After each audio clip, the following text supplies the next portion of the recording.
Former Prime Minister Stephen Harper back in the news, this time for calling out our current Prime Minister Justin Trudeau. Harper is criticizing the Trudeau government for its stance on its take on NAFTA negotiations with the United States.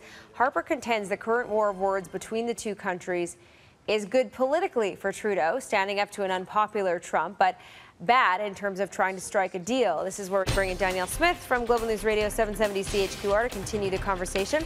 And you are talking about this on your show today, Danielle. Well, we're going to weigh in on it a little bit. I find it really interesting that Stephen Harper's not going out of his way to try to disrupt anything in Canadian politics. And yet it's funny how when he does these private meetings that the content of it seems to leak out somehow. So this was some leaked tape. He won't comment on it when asked by the media because he says, look, I'm not going to comment on something that was discussed at a private forum. So one of the things that is really interesting to me is why is it that everybody is now all of a sudden so interested in what the former prime minister has to say? He's been pretty well out of the limelight for the last 3 years.